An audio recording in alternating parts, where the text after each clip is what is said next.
Well, it's time to primo as well what we have in the dailies. And this is what is on the front page of the Standard as well this morning. Quest for super party. In his formative days, President Ruto's UDA vision was for a super party. With 2022 poll realities dawning, he reluctantly allowed an alliance with smaller parties. Now the head of state finds himself growing stronger politically, but also fighting fires over certain decisions and ambitious goals. This is what is on the front page of the Standard this morning, and it is well laid out for you there. As we know, the UDA is on a drive to make sure that it garners a lot of party members within UDA, also within the party or the coalition right now, is that particular bugbear and trepidation of a folding of parties. And some parties have declined, of saying we are not budging, we are not folding. ANC and Ford Kenya has stood out on that particular note as well. 13 suspects in 1 billion shillings fake gold scam in court, and you can see them arraigned there, a section of the 13 suspects at the Milimani court yesterday. 11 were released on cash bail, while 2 foreigners were detained for a further 2 days to allow police to complete investigations. And you have this story, the case so far, the way it's been broken down for you. 1 billion shillings, that's the alleged value of what police describe as fake gold supposedly held at JKIA that was to be sold at Tunisian National. Also on Friday, detectives raided a house at Nairobi's Garden City area, seized 13 suspects, recovered a firearm and ammo and fake banknotes. You have that story on page 4. You can read the rest of the details there. Ruto 1 year later, how he compares with Kibaki and Uhuru. President Ruto, who swept into office at a time of soaring cost of living and a tattered economy, is a year in office. How does his scorecard compare with those of his last 2 predecessors? That is a probing question. You have the story on page 2 and 3 of the Standard this morning. ODM MPs score a first win over party expulsion is another story that you want to follow on page 10. We shall give you also the details much later in the course of the program as well. And Maisha, brace yourself for a new ID. This is a second generation ID that is dubbed Maisha card. So that story is well laid out for you on page 8. Also details coming your way momentarily. Enterprise Magazine comes in handy for you every Wednesday. Get all the wiser as far as entrepreneurship is concerned. New proposal to level field in state tenders. How is that panning out? You can read all the details on how they are planning to do that so that we have an even playing field as well. And drug test, Paul Bokpa suspended, and that story continues on page 32. He actually was found guilty of raising his testosterone levels using drugs there, and that's what has actually occasioned the suspension. You can follow the story inside the Standard this morning. All right, let me just go back to the Daily Nation and see what is on the front page of the Daily Nation as well. Ruto at 1 is a splash here. It's a bag of mixed fortunes for Kenya, Kwanzaa, as it marks 1 year in office. Kenyans urged to accept short-term pain for long-term gain. That is what we have there as a flagger. Just reading on what the scorecard is looking like. What's up? Raila holds crisis meeting. Opposition leader Raila Odinga is set to make a major announcement on the ongoing bipartisan talks and growing claims that President William Ruto's camp is frustrating the negotiations. Ms. Odinga yesterday chaired a crisis meeting of the Azimio summit that lasted more than 4 good hours. And that story continues on page 7 of the Daily Nation this morning. On the sidebar, I'm coming with a broom to sweep up CBK. That is what the new nominee is saying. Central Bank of Kenya chairperson nominee, that is Andrew Musangi, has pledged to institute sweeping changes, I should say, at the board of directors. Should he be confirmed? You have this story continuing on page 8 of the Daily Nation this morning. Our US sex-pest wife took donors for a ride is another story. Address our concerns or we go on strike. This is what doctors are warning. And you have that story tucked away on the back page of the Daily Nation this morning. This is how it looks. Also, President Ruto's hit and misses is what is on the front page of the People Daily this morning. It's about the scorecard. He made many promises in the run-up to 2022 election, but 1 year after he was sworn in, he has had a mixed bag of achievements and failures, and you have the full report on page 4 and 5 of the People Daily this morning. Also, there's a poll there. Kenya is heading in a wrong direction. According to the poll, 55% of respondents in latest survey by InfoTrack say president's performance is average or a C. 53% of respondents say the country is headed in the wrong direction. Only 30% beg to differ. And we have 13% were non-committal, and 59% rated Kindiki Machogu as best performing. CSS Chechir Bore Ndungu rated the worst, scoring Ds, and you can follow the story inside the People Daily as well. Lifeline for ODM rebels, setback for Raila and allies as tribunal stops party for expelling 5 renegade lawmakers over their warm relations with the ruling Kenya Kwanza coalition. You can follow the story inside the People Daily this morning. Gachagua apata da. That is what we have as a splash. And of course, you can read the rest of the details there. This is following that particular InfoTrack survey. Naibu Rais apata alama za chini kwenye utafiti licha ya kujisawiri kama mchapakazi na mtetezi wa wanyonge. Another listed here. You can follow their performance. Kindiki topping there, followed by Ezekiel Machogu. Also, we have Kipchumba Murkomen, Mythical Lenturi, Susan Wafula, Eden Duale, Ababu Namwamba, Eliud Owalo, Alfred Mutua, and Benina Malonza. All have been listed there. Naibu Rais Rigathi Gachagua jana alipewa alama ya da kwenye utendakazi wake na shirika la utafiti la InfoTrack, huku serikali ya Kenya Kwanza ikifikisha mwaka moja leo tangu kuingia uongozini mwaka uliopita. You have the story on page 2 of Taifa Leo this morning. All right, let's see what is on the front page of the Business Daily. Ruto's first year hits misses on economy.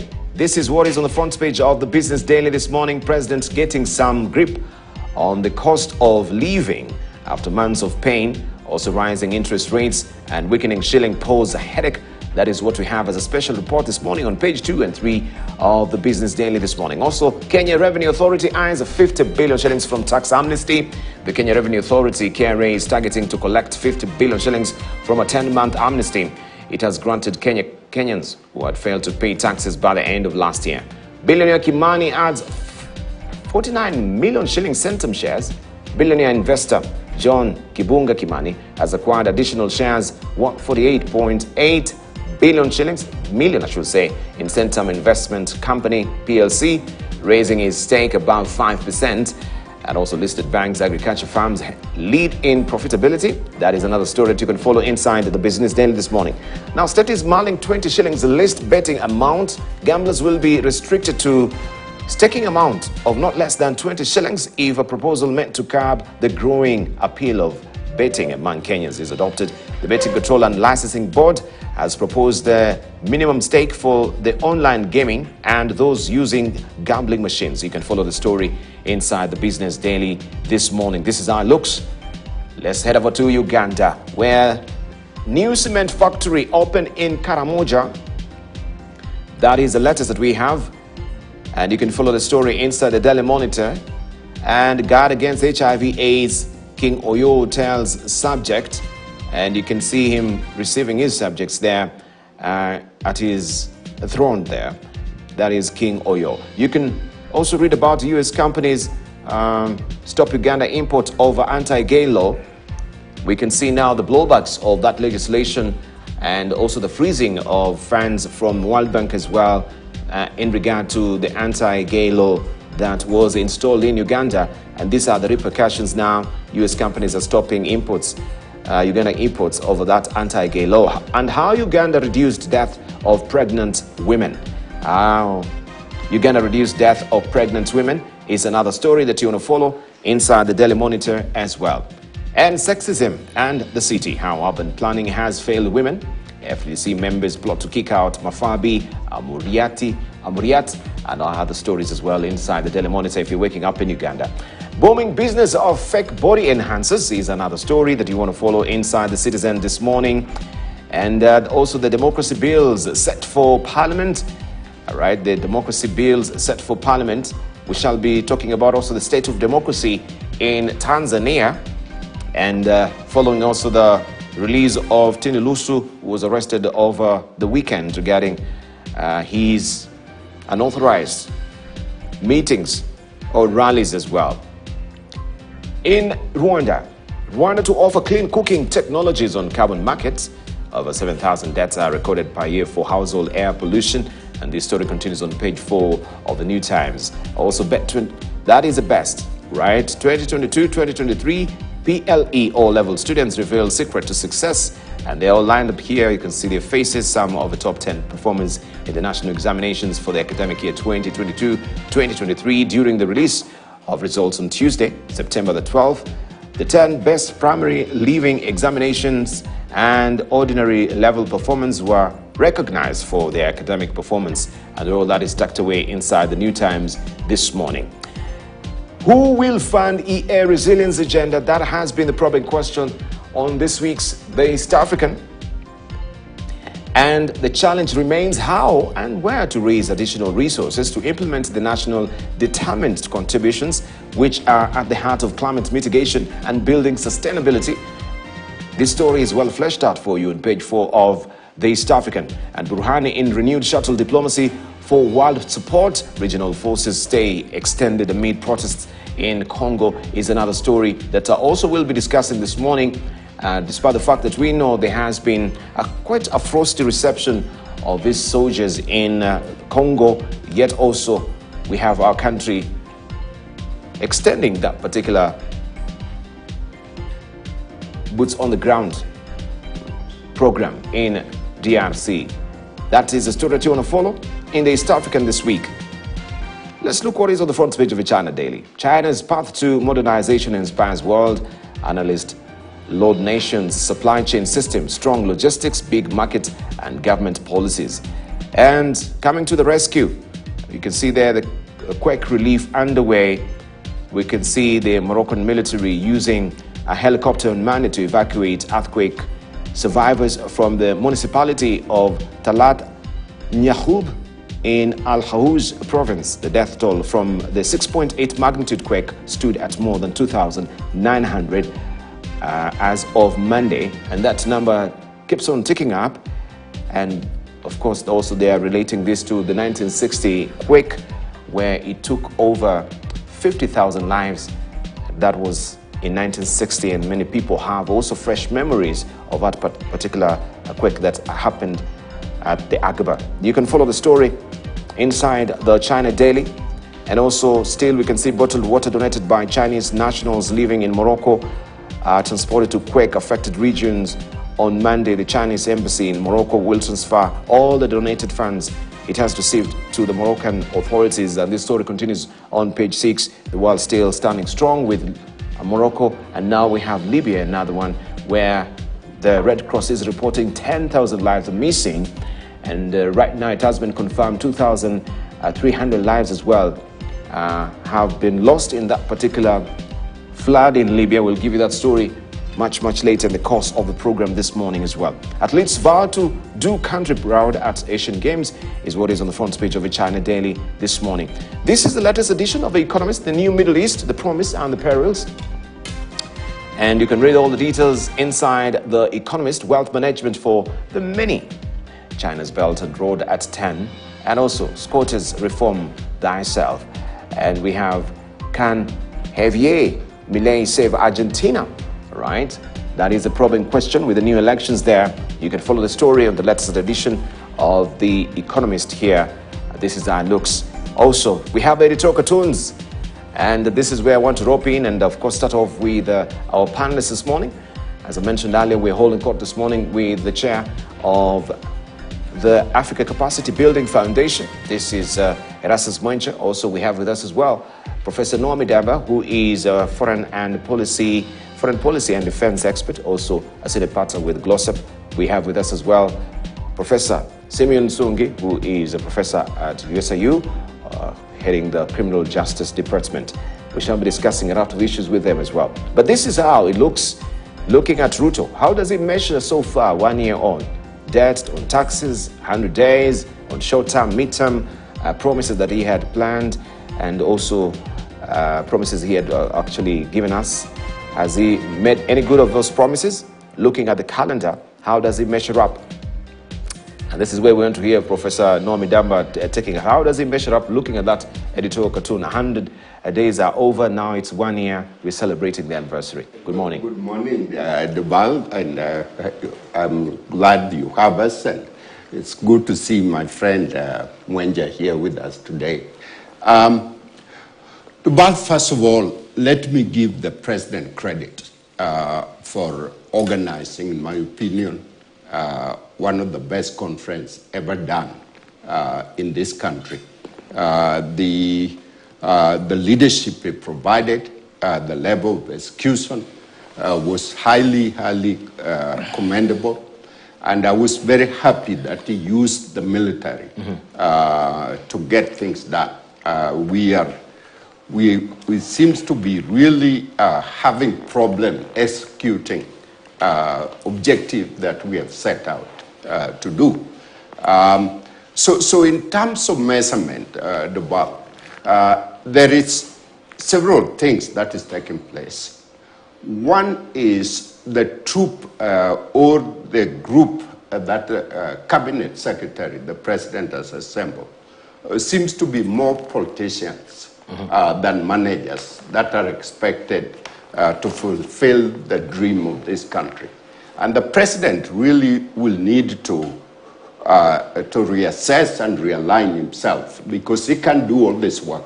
I granted he's a very detailed president, but the country is big, the size of the economy is big, and he cannot do it by himself. So he's going to need to have people and the team that are disciplined, that are focused on implementing the objective which they have set up.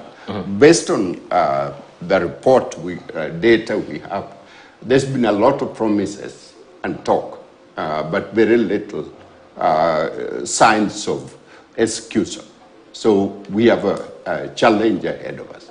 All right, we have a challenge ahead of us. Ambassador, what are your thoughts as well? Noah says it's all about style and no substance, as it is so little achievement, according to him. What are your thoughts? Debal, first of all, let me meet a new friend here. Oh, you've never been on this set with Professor Sungi? Yeah? No, we've never. Okay. Yeah, so at least it's been one of us since we are on the other side of the tracks. Yeah, okay. But also, let me use this opportunity to convey condolences to the people and the government of Libya for that, huge loss. You said Storm Daniel has killed thousands, and in fact, the figures you mentioned, I've seen in other areas saying 5,000 already, and maybe even 10,000 still missing. Yeah, 10,000 missing, so the number is still rising. I hope we'll have time to talk about the issue of climate change. We will. And how it is going to affect global economy. And of course, the ongoing still challenge in Morocco, with the earthquake and the rest. And I saw some floods also in DRC. But yes, 1 year on, at 1 year, I want to look at it from three perspectives. One is to talk about the economy. The second one, to look at the politics. And the third one, foreign policy. And maybe if I could start with the economy. Yes, it has been a year of mixed bags. Fortunes and misfortunes, hits and misses. Particularly in areas, three key areas that have been a headache. One is inflation. That has been really a topical issue for Kenyans. I would want just to get a cursory remark because we'll get deeper into the meat of it. So this is just introductory, so that we can hear from Professor Sungi as we run the story as well. So those are the three aspects that I would want to look at later. So hold on to that. Hang on. Don't forget them. So we shall actually peg our thoughts on those thoughts that you've put forward as well. Okay, let's hear from Professor Sungi. A lot is happening. You can tell us as well what has been your sentiment 1 year on the vibe. We have also the information from Infotrack survey saying Kenya is headed in the wrong way. We have people saying also from that projection that is below average, after saying there is above average. So there are mixed reactions as far as this presidency is concerned. But what has been your take, you as an academia? Yes. So good morning, Dibal and panelists. I'm really honored to be with this esteemed panel. I think now the administration can tell the difference between campaigning and governing. I think this is where the realities come out. And I don't want to be very harsh in this assessment, but I believe that the Ruto administration is not unique compared to other administrations in Kenya in the past. 1 year, a 1 year assessment. We see that the inflation is down I see the Business Daily from 7.3 to 6.7. So I think the scorecard is not very bad, but I think the government can do much more. Let's see these initiatives that were created, the housing levy and the collection of taxes, if they're going to create a difference to the lives of Kenyan people. Mm-hmm. Indeed. All right, we shall be looking at that. As you can see, the editorial cartoons as well. If we may have also the star there that has ozone, it is focusing on what first of all, Kenya Kwanza has been making inroads in Western Kenya, and now we have also Right Honorable Raila trying as much as possible to make sure that the chickens are not getting out of the Western doors, as it has been depicted there. No, Midamba, I know you love chicken. Or you're a man of fish. A man of gaga. Yeah, so this chicken Raila Odinga is really blocking all these chickens from actually coming out. There's such a change, people are saying, of sentiment on the ground regarding the loyalty of Raila's operatives, political operatives, and loyalties of his followers as well. But from your own assessment, what do you think? Is the chicken, there's one which is out, there's one which is in, and you can see oranges also are spilled there on the floor if you look at the cartoon. Well, politics sometimes can be cornered or described as a chess game. And depends on how careful you are and the move you make, the other side will steal the show. And therefore, Raila is playing like everybody else, like every other politician, chess game. However, there is a bigger issue. The bigger issue is what is the future of political parties in Kenya and in Africa in general, because they come and go. They seem to be much more personalized. They don't tend to be universal. And so then what is going to happen? We lost KANU. We lost KADU, we lost a number of political parties that were started at the beginning of our independence.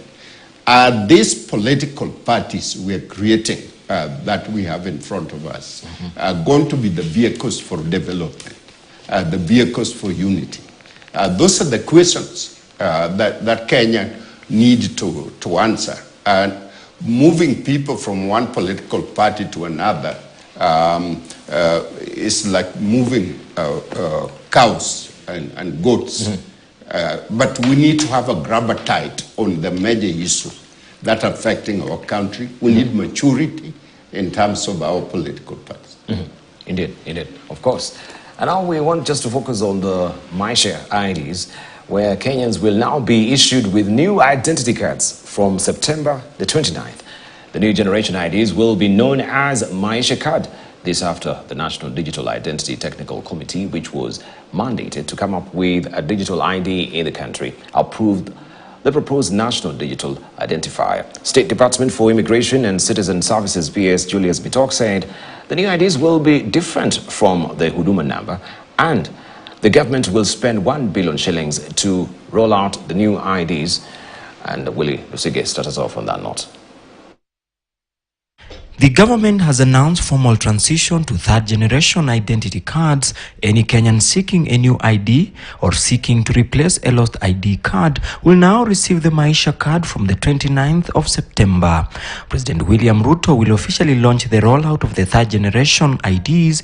This comes after the National Digital Identity Technical Committee, which was mandated to come up with a digital ID in the country, approved the proposed National Digital Identifier. and the National Steering Committee on Digital Identity has graciously approved the proposals made by National Digital Identity Technical Committee to have a national digital ID implemented. We need to also pay a lot of attention on the communication side of things.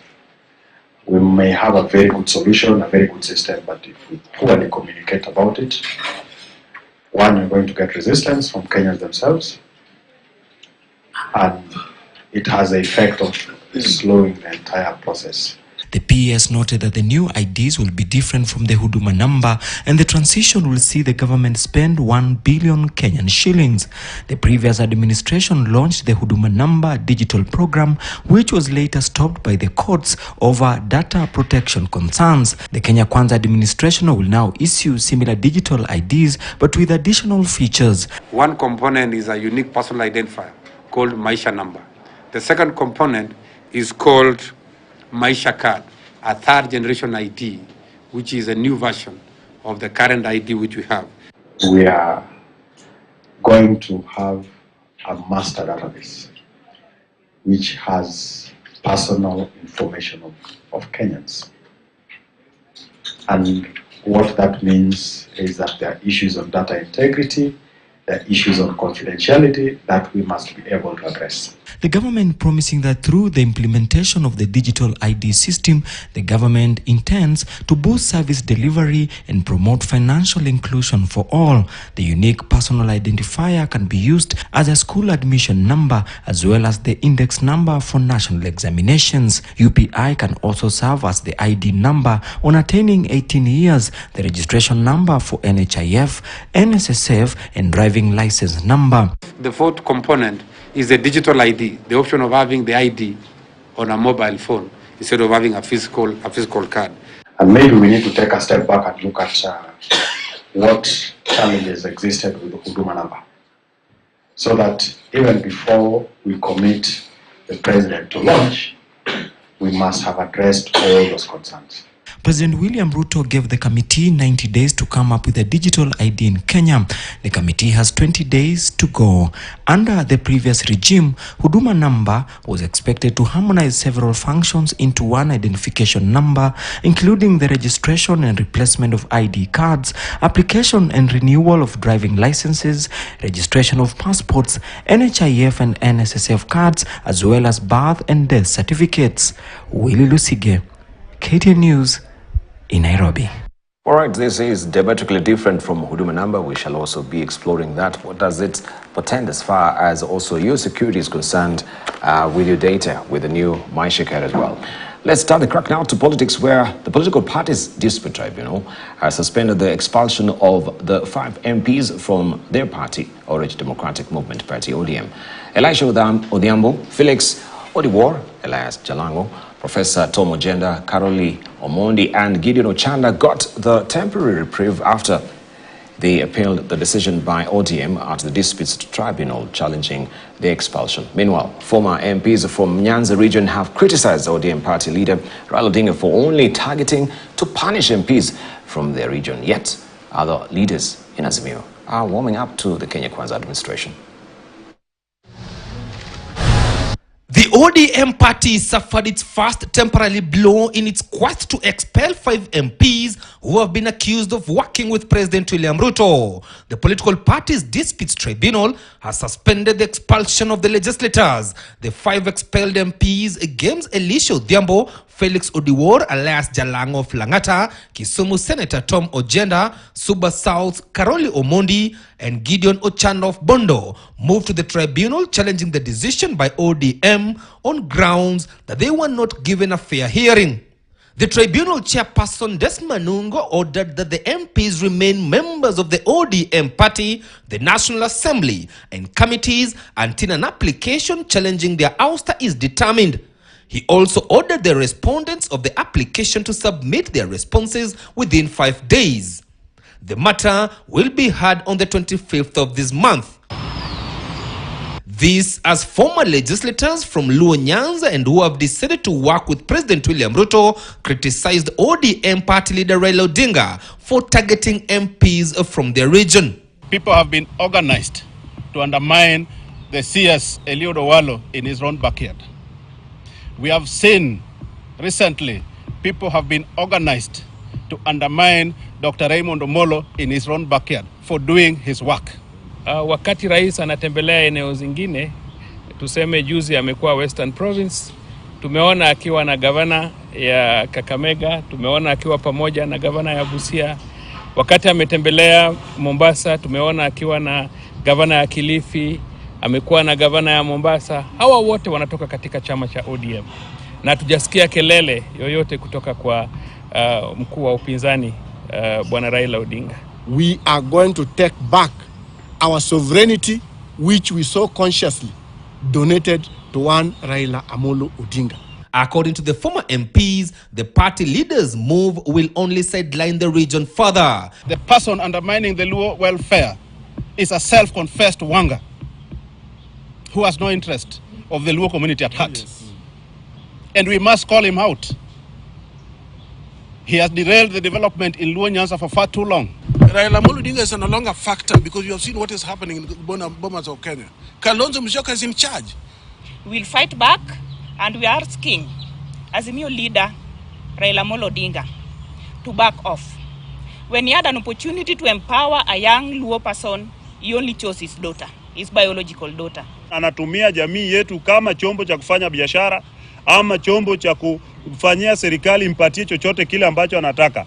The sentiments were echoed by politicians from Luo Nyanza and affiliated to UDA party. Disappointingly, when these members go and talk to the government of the day that has resources to champion development, they are being expelled. Previous attempts by ODM party to expel members they deem as rebels have not borne any fruits, with members serving their full term in office. Chris Dairu, KTN News, Nairobi.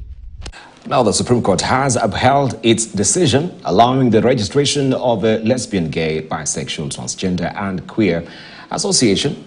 A 5-judge bench comprising of Justices Philomena Mwilu, William Oko, Mohammed Ibrahim, Njoki Ndungu and Dr. Smokin Wanjala declined to review their earlier decision on grounds that the Apex Court cannot entertain an application by an applicant who was not a party to the case. Homa Bay MP Peter Kaluma had asked the court to review its February judgment. The judges ruled that Kaluma was not party to the dispute that led to their decision and had no right to file for a review of the case. The Supreme Court in February allowed LGBTQ minority groups to form associations to champion their rights.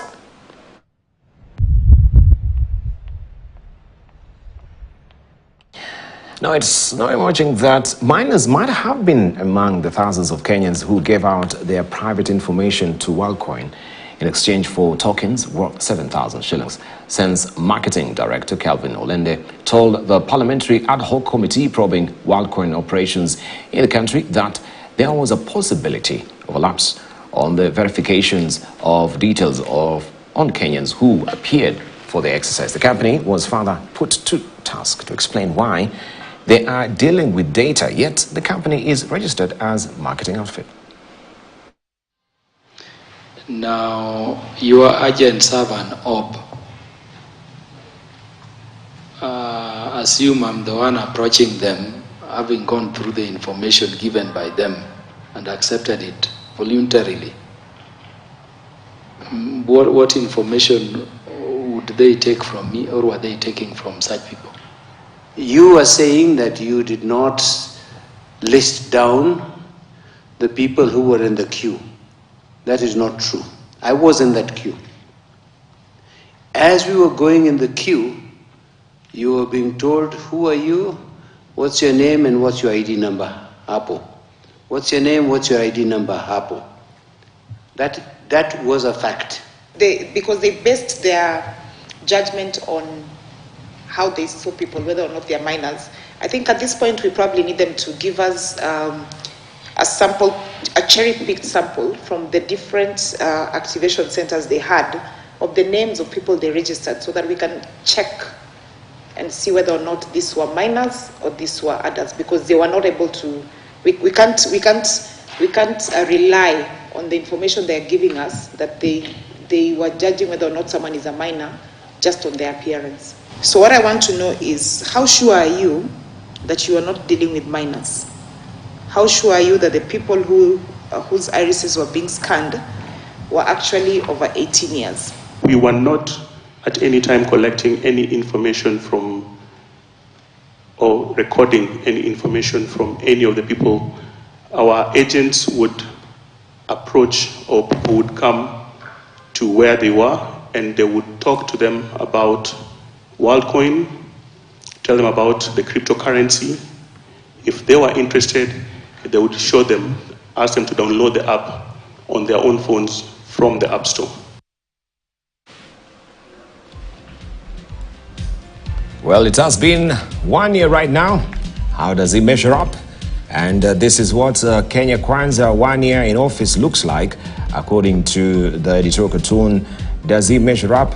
There has been a survey also from InfoTrack that just came providentially, at least on time, to give us that particular indication of what Kenyans are feeling on the ground as well. Mixed reactions, mixed bags of fortunes as well, as far as the administration is concerned. This is what Victor has drawn today in the Daily Nation. We have the Star as well with Ozone on the politics of Western region. And also we have what is happening currently in Zimbabwe. This is what Garo has drawn today. And the crocodile tells is getting heavier. He's saying, comrades, if it's getting heavier, just get more men. And this is a heavy tale of corruption. And the latest being that we have the president of Zimbabwe having appointed his own son into the cabinet that has raised concern regarding nepotism happening in Zimbabwe, where he uses the quota that he has, of course, to appoint some of the ministers as well to put his son or install his son in the cabinet. So corruption and Mnangagwa just coming after the elections as well. Briefly, I don't know what Professor Shungi you think about this and the heavy tale of, I like it the way one of our comedians called it, the crocodile. This is the crocodile heavy tale. God always makes my day, and I think the cartoon can be interpreted in so many ways. But it's interesting that Mnangagwa was elevated to the seat of the presidency in Zimbabwe to correct the wrongs of his comrade, and that has not been really the case. We see almost all the remnants of Robert Mugabe are still present. A common Zimbabwean is still struggling. The economy is not doing well. So I don't know. I mean, I think this is, I don't know, my seniors probably have more experience and they can speak about this, but I think this clearly shows the problem of leadership in Africa. Mm-hmm. The problem of leadership in Africa, Professor Ambassador Erastus Mwencha, at least you have been making headways in that particular region, Zambia, Zimbabwe. I don't know if you know or you're intimately familiar with Mnangagwa as a president as well. You can tell us more. Because when we're talking about leadership and we see how he took over also Zimbabwe was under that canopy of still a coup. And the rising coups in the Anglophone region, Anglophone I should say, region that is happening right now to 8. It doesn't seem that even if the coup and there's a takeover of regime, that leadership will be still critical. For you to turn the elephant around still, it takes a lot of character, and that comes from a leader. So has the Zimbabwe fared well since Mnangagwa took over? Now he's running, or he's on his second term. I don't know President Mnangagwa that well. I knew President Mugabe very well. Having served as Secretary General in the neighborhood because I was in Zambia. And I had many areas where we saw eye to eye with President Mugabe, where I identified myself with some of his position, stand. But there were some areas where we quite never saw eye to eye. I remember really early on in around 2003, I took him on and asked him that, do you really think the way you are implementing this land policy is going to leave Zimbabwe better off? You asked him directly. And he took me on a lecture for a long time. How the British took him for a ride and how, the history of how they acquired the land. And he had that kind of philosophy that he sometimes was very difficult to resist. But having seen that economy at its best, when Zimbabwe gained its independence, and now looking at it as it is today, it is sad because it's not anywhere where it was. Instead of making progress, it's been declining. And this is the hope that I had from the fact that, okay, you have land reform, you will be on top of issues. Although there's one success, I'm told that the sector of agriculture, President Mnangagwa, has scored high, scored big. Now Zimbabwe is producing food and it's probably going to be sufficient. But on the other parts of the economy and the politics, look at the recent elections. I saw, for instance, the monitors from SADC, which has always been very, play solidarity with Zimbabwe, disagreed. And they said the election was not totally transparent, wasn't very free. So I think President Mnangagwa, although he says he came in with the mindset to correct what could have been wrongs or ills, but to me it was parlous change. Yes. Right. The countries of Africa, most of us, have so much potential. Zimbabwe literally was at one point was a breadbasket of Africa. Yes. Can produce so much grain, maize that will feed a very large portion of Africa. But there is something that is sort of eating at the fabric, at the inner core of our ability to be able to move one more step up, like others can do. And I keep on going back to Lee Kuan Yew and his mindset, which was he had opportunity to become the richest man in the world and be on the cover of Forbes magazine, or opportunity to lift his country to be one of the top 10 largest economy in the world. And he chose the latter. And the history can tell. There are very few African leaders that have the mindset or tend to rise to the level of Lee Kuan Yew and the rest. So should we just look at the Southeast Asia and say Asian tigers, and go and say, wow, this is what they have. Are the citizens of Africa going to continue to accept this sort of mediocrity and so many promises? Corruption is rampant. There is another aspect, and as you can see, the leadership of Rwanda is very different. The president himself of Rwanda is very disciplined. And the core country is moving in a way that most of Africans need to. It is very difficult for, say, Vice Chancellor from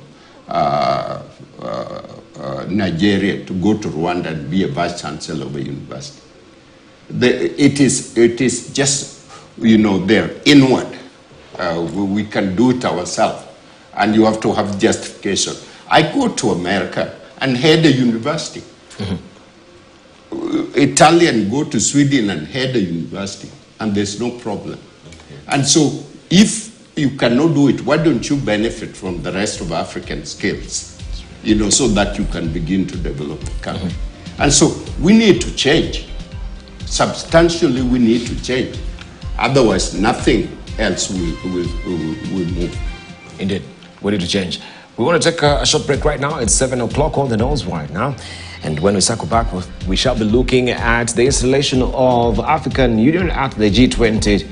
What does it portend now that it is a permanent member of that particular community? And we shall be looking at also what is happening currently in Libya. Just give you an update of the floods. That is a storm Daniel that has so far claimed 2,300 lives. And as we're being told as well, that number is ticking up to 5,000. Red Cross reports that 10,000 are missing. So we might be having a very high figure coming from that particular region as far as this devastation is concerned. And experts are pointing all this floods in, of course, Libya and what is happening also in Morocco so far to climate change. And we shall be giving you greater details of this on the other side of the break as well. Also, we shall be also plumbing deeper on what is happening in our region here in South Sudan as well, and near Congo, where the soldiers are bound to be going back even after the sentiment on the ground is a bit frosty on the reception of these soldiers as well. What does it portend moving forward? You're watching Global Today here on Morning Prime. Don't go away. Much more on the other side of the break.